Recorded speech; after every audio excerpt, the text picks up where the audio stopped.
Hey everybody, this is Umdog, and today I'm bringing you my $650 intro to gaming PC. If you're looking into getting to PC gaming, then this is a really nice build to achieve very playable frame rates and high settings in 1080p, so sit back and let's get started.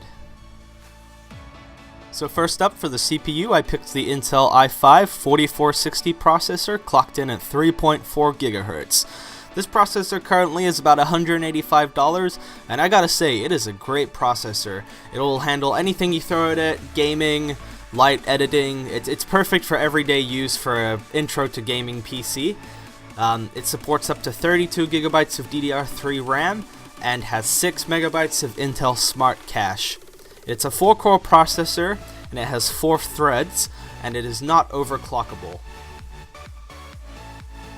Next up, for the motherboard, I picked the ASRock H97 Anniversary ATX size board. This is a great board for a beginner PC.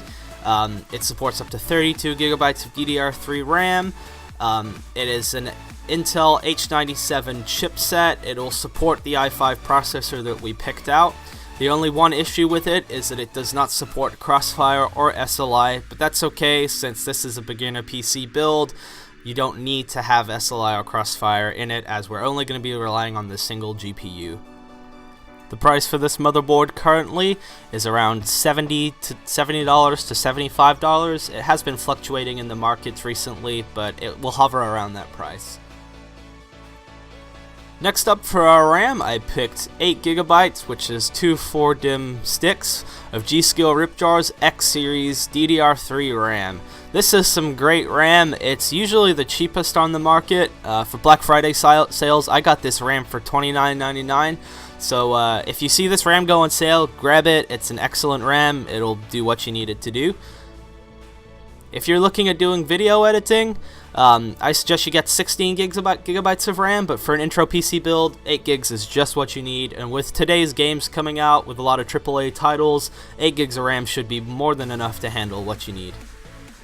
For the hard drive, I picked the Seagate Barracuda 1TB hard drive. This is a great, reliable hard drive. It will store all of your games, recordings, music, movies.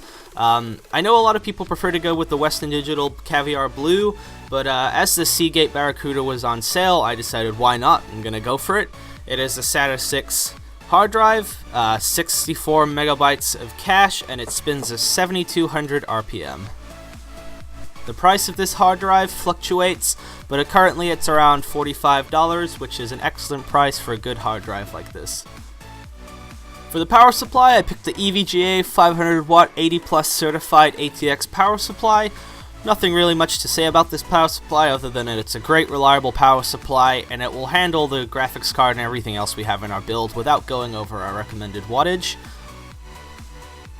This power supply currently weighs in at about $37, as again it will fluctuate, so make sure if you want to get all of these parts you're checking the markets every day or every couple days. Now for our graphics card, I picked the EVGA GeForce GTX 960 4GB Super Clocked Edition ACX 2.0 video card. This is an absolutely great video card. It is probably the hotspot for 1080p maxed out gaming currently. It's a great video card. It will handle most games you throw at it in 1080p. It has 4 GB of GDDR5 memory. Its core clock is 1.28 GHz, and it is around 120 watts. As I said, our power supply will handle everything in our build perfectly. This graphics card does support SLI, but since our motherboard does not have a second PCIe slot for what we need for a graphics card, we will not be doing SLI in this build.